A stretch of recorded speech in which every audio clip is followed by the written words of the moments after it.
First of all, thank you very much for the invitation. It's great to be here. I was in Tallinn about 15 years ago, and I arrived last night, so I haven't seen anything, but I'm looking forward to see a little bit more tomorrow, because it's a beautiful city. So I'm going to pick up several of the issues that were discussed in the morning, and let me see how that works. And I'm going to start with some preliminaries about multilingualism and multiliteracy. So nowadays, we're talking about multilingualism as if this is something very new. But I wanted to stress out that this is not something new. There has been multilingualism through the centuries.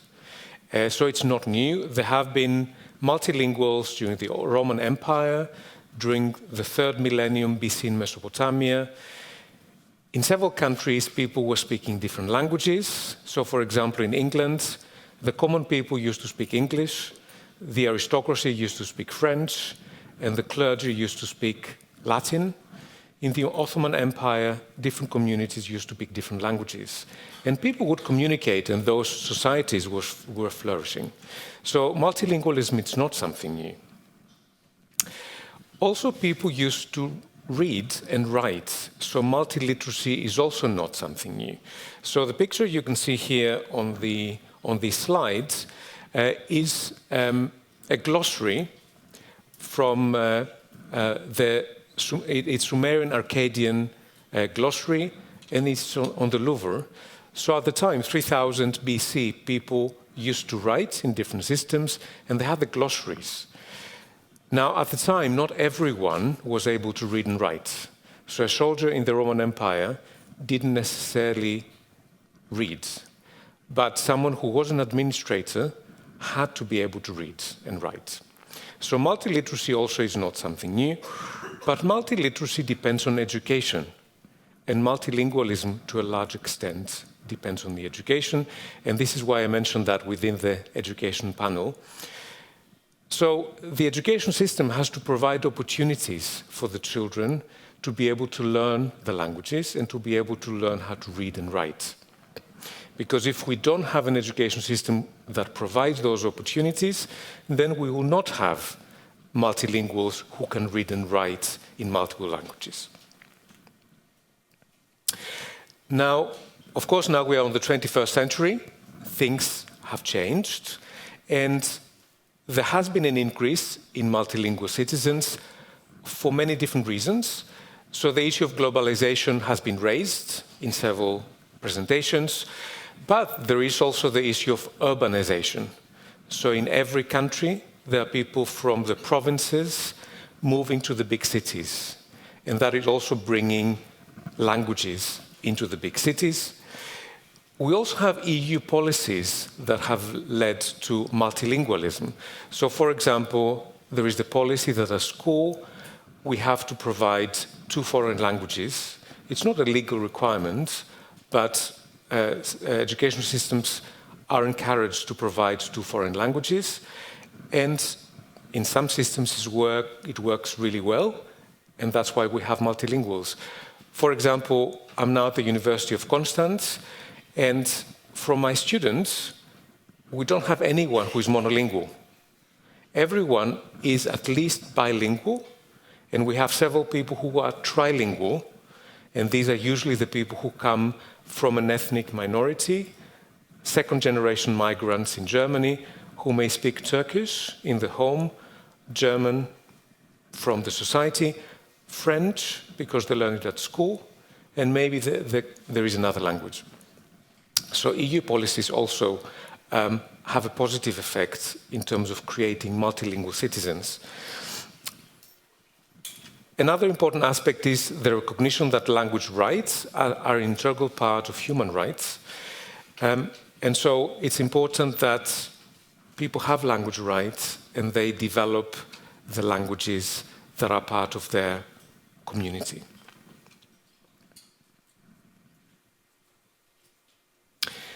Now, in the past, as I mentioned, literacy was not for everyone. It was for the elite. But nowadays, literacy is very important. In order to be able to navigate a city, many cities have different signs. Here you see Oops.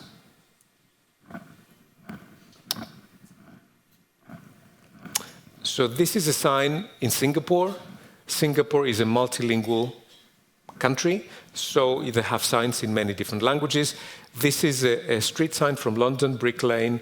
There is as you know, London is also a multilingual city. If you live in a city and you are multilingual, you may have to be able to read in the language where your rent contract is written in. So I live now in Germany. I had to read my contract in German. I had to read my employment contract. Then we have our apps. Every app has terms and conditions. When I download the app, it asks me, shall I have access to your contacts? I have to be able to read it in order to decide a yes or a no. Then, of course, reading is a window to culture. And also reading is a tool for learning and for developing skills. So to be able to have language and to be able to read is a way to learn more. So this is hugely important also for future employment. So literacy skills are very important nowadays. So what I'm going to do in this talk, I'm going to present to you two studies. One study is from the UK, and I'm going to look at multilingualism resulting from migration to the UK. And the second study is from India. And India is a very important country and very interesting country because multilingualism is not the outcome of migration. It can also be the outcome of migration if you have people from one state migrating to another state, or from a rural part of India coming to an urban part of India. That's also another possibility, but it doesn't necessarily have to be the case. So I'm going to bring two different dimensions on the table to have a discussion. And then I'm going to do some general implications and the take-home message. And the take-home message I'm going to give you also now. So you can have a look at it, and then you can think throughout the talk, how is this take-home message? What kind of evidence am I going to bring? So the first take-home message is that supporting the languages of migrant communities can bring benefits to the language of the society. So if we support a heritage language, that can benefit the majority language. So in the context of the UK, if we support Greek, that may have a benefit for English. And I'm going to show you a study that shows exactly that. And for the second study, that English medium instruction schools are not a ticket for success. Mother tongue education can bring advantages in terms of educational outcomes. And I'm going to compare schools that have English medium to schools that have Hindi medium. Okay, but let's start with the first study, which is in the UK, and this is part of the PhD of one of my students in Reading, Theodora Papastefanu, who did this study, and she's now finishing. Now, what is the background of the study? So this links a little bit to what Professor Sorace mentioned earlier. There is a perception in the UK and in other countries that if we support the languages of the migrant communities, that may have a negative effect on the majority. So if we support the heritage languages, the children may not be able to learn the language of the country. So some schools and some teachers are recommending to the families, use English in the home. So we want to find out, is there any evidence that actually there is a link? There is relatively limited research in the UK on how children develop the two languages side by side, and if the perception of this is true or not. So the aim of that study was to compare how bilingual primary school children performed in the heritage language, and that was Greek, versus the majority language, and that was English, in terms of language and reading tasks. And we wanted to do reading because of the importance of literacy. We also wanted to compare the performance of those children to English monolingual children. And we also wanted to address if there is a relationship between language and reading skills and language use within the home and outside the home. And that links to the presentation that Ellen did earlier. Now, who were the participants? We had 40 Greek-English bilingual children. They were in the first year of primary school and in the third year of primary school. And then we had 40 monolingual English-speaking children of the same age who were going more or less to the same schools. All the monolingual English children, actually all the children were going to mainstream English schools, but the children from the Greek community were also attending a Saturday school for a couple of hours every week where they learned how to read and write in Greek, and they also had some cultural activities. And the parents filled in a survey about the language use in the home and outside of the home so that we can have an idea what is the language environment where they grow up. Now, we had several measures, and I'm going to present to you two measures of language.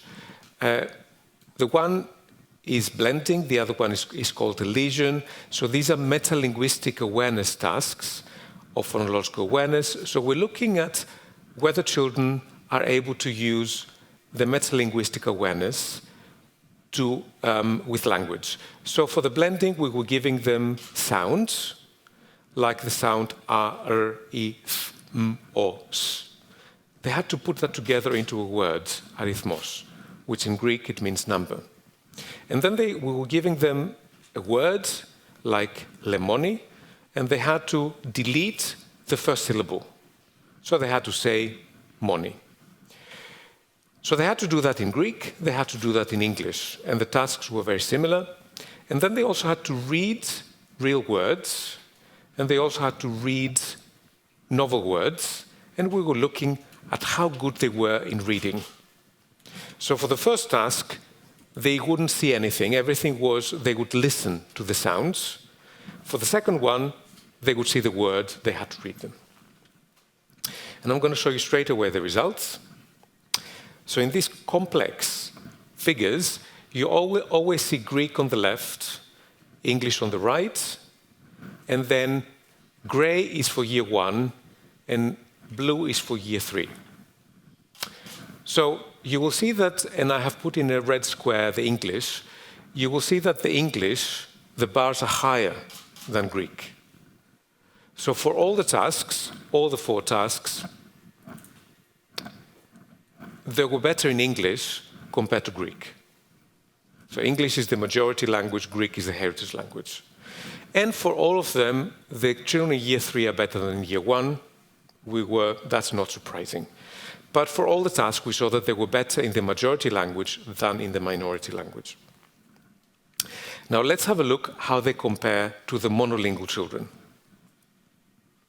So here you're going to see the bilingual children are on the left and the monolingual children on the right. So we can see that the bilingual children are better than the monolingual children in all of the tasks. Now, when we saw that, we were very surprised because a lot of the literature shows the opposite. And we've heard also in the previous talks that this is quite often the opposite. But here we are measuring the metalinguistic awareness, so how they can manipulate sounds. And if people speak several languages, that may make it easier for them to be able to manipulate sounds that are more sensitive in what is a syllable and what is a sound. How do we put the sounds together?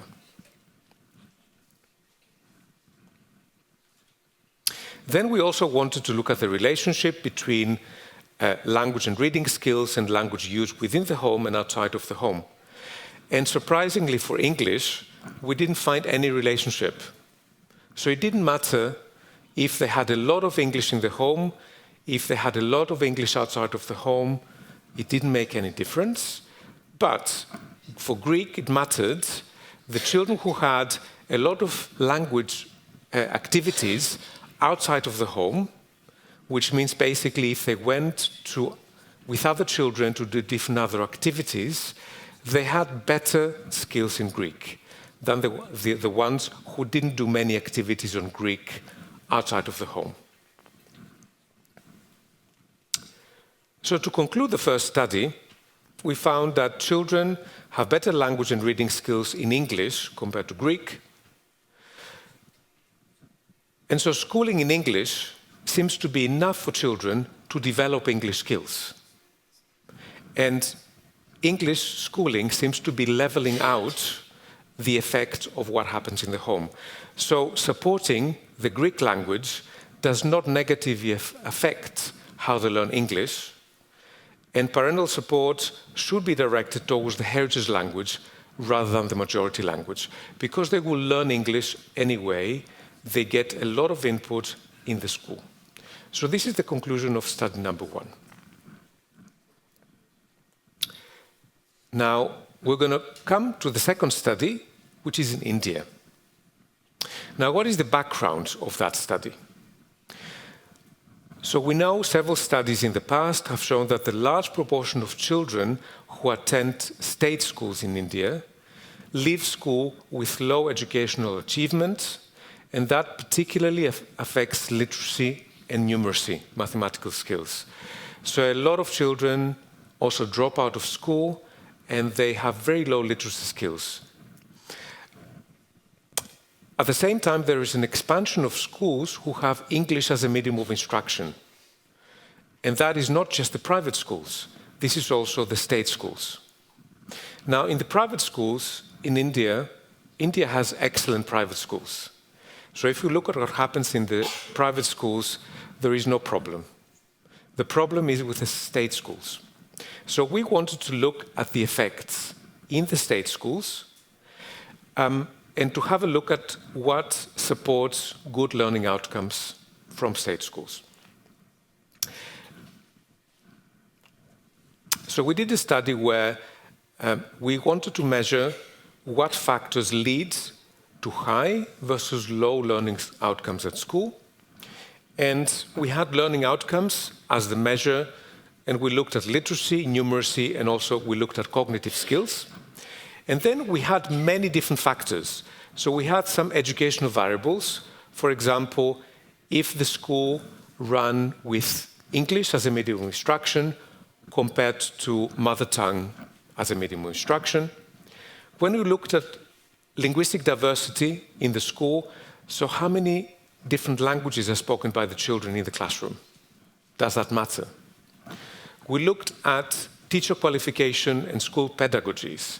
So what was the qualification of the teachers? Did they have training in terms of multilingual classrooms? What kind of pedagogies were being used? Were the books, in what language were the books in? Were they in Hindi? Were they in English? Did they have books with multiple languages? And then we looked at effects of gender, because we know that there are gender inequalities in India. We looked at effects of socioeconomic status. Does it make a difference if a child lives in a slum versus lives in an accommodation in an apartment? And also the geographical disparity, if they live in an urban setting, whether if they live in a rural setting. Now, I only have another possibly 5 minutes, so I'm not going to be able to talk about all of this. That's why I singled out mother tongue education, because I think that is also relevant for many of us here in this room. This is a larger project, and there was a team in the UK. The PI of the project is Professor Yanthi Simpli, and we also had colleagues in India who coordinated the data collection in India. The data collection took place in 3 different states, in Delhi, in Hyderabad, and also in Bihar. But today I'm only going to present you data from Delhi. Now, what do we know about languages spoken in the classroom in India? Today, in the morning, we heard several presentations about the monolingual classrooms. Now, in India, India has a legislation according to which there is a 3-language formula in terms of medium of instruction. So schools should have a regional language or a mother tongue, in addition, modern Indian language, which is quite often Hindi, and also English as a lingua franca in the country. And then every school operationalizes it in a slightly different way. So Hindi and English function as linked languages across the population in India, and the central government recognizes Hindi as the official language and English as the provisional sub-language. The participants in this study were very large compared to the first study I presented. So we had 1,200 children across the 3 different states, so roughly about 400 children in every state, and the age range was between 8 and 12 years. And from the children in Delhi, we had 251 children going to an English medium instruction school, and the other 146 in a Hindi medium school. Now, the state language in Delhi is Hindi, and this is why we have a lot of Hindi as a medium instruction schools. So let's go straight to the results. So I'm going to present you results from literacy and from mathematical skills. So in terms of measuring literacy, we asked children to recognize letters. We asked them to read words, read sentences, and read short passages. And we were measuring how accurate they are in terms of reading the word, identifying the letters, reading the words, sentences, and passages. And here what we see is blue is for Hindi and green is for English. And on the left are the schools that have Hindi as a medium of instruction. On the right, we have the schools that have English as the medium of instruction. Now, we can see that in terms of Hindi, which is the language of the majority, there is no difference. In terms of English, the children who go to an English medium school have better literacy in English. That's, again, not surprising. They get more English. They have better skills in terms of English. But what happens with maths? Now, from an educational perspective, to be able to learn maths, you learn maths through language. You have to be able to communicate in the language to understand the mathematical concepts and the terms. So here we see that the children who go to a Hindi school are better than the children who go to an English medium school in subtraction. So we looked at subtraction and division. So in both subtraction and division, the Hindi medium children are better than the English medium children. And we also looked at mathematical reasoning. One of them was word problems. So you probably all remember from your school years when there were some mathematical problems with children who have to open a tap and leave some water into buckets, or animals, and we have to measure how many legs and how many heads. So these are the kind of mathematical word problems where that links to reality, basically. So using mathematical skills to subtract and add, but it's in a real context. And again, the children for the Hindi medium schools are better from the English medium school.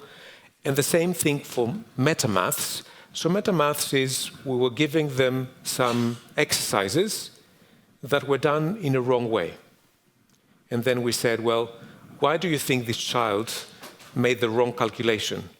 So they had to say, because they didn't add the second number to the first number, or subtraction. So they had to tell us why the problem was wrong. So in both of them, again, Hindi schools, children in Hindi schools perform better than English schools. So the conclusion from the second study is that in terms of literacy, children who go to an English medium school have better English literacy than children who go to the Hindi medium school, but for Hindi there is no difference. For maths, the children who go to a Hindi medium school have better mathematical skills than the ones who go to an English medium school. So the implication is that English as a medium of instruction is not the ticket for success. It can lead to lower educational outcomes for the children. Now, of course, the other important aspect to think about is it better in India to speak English or to know how to do maths? So that's another issue which we're not going to be able to address or to discuss, but it's for everyone to think. I'm going to go back to the take-home messages from the two studies. So supporting the language of the migrant communities, the heritage language, can bring benefits to the language of the society, because we saw that the children who were learning how to read and write in Greek had better literacy skills than the monolingual English children, and also the English was better than the Greek. So having supporting Greek is an opportunity. But at the same time, it's a challenge, because how do you support the heritage language within the school system? So we heard that it's actually very difficult. And in the UK, there is no support, at least in England, there is no support for the heritage languages within the school system. So those children had to go to a Saturday school for a couple of hours a week in order to get support for the heritage language. The second take-home message is that English medium schools are not a ticket to success. So it's challenging, so that creates a challenge. If we send our children, at least for the Indian context, to an English medium school, it doesn't necessarily mean this is a ticket for success. But of course, there is a difference between the private schools and the state schools. So this is not, we can't generalize it to everything. If there is an excellent, very well supported and very, very well resourced school with very well trained teachers, then English medium can be very good.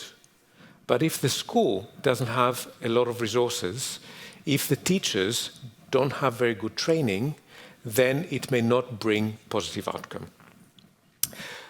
On the other hand, mother tongue education can bring advantages in terms of educational outcomes, and this is an opportunity. So if we don't have the resources, then maybe it's better to have mother tongue education rather than jump and do English as a medium of instruction. So this is to acknowledge the team, because this is not a study that I did it on my own. So there was a very large team of people in the UK and in India. We also had a lot of support from the British Council India and the Language and Learning Foundation, and we also had many consultants who advised us about how to do research in India, and thank you to you for your attention.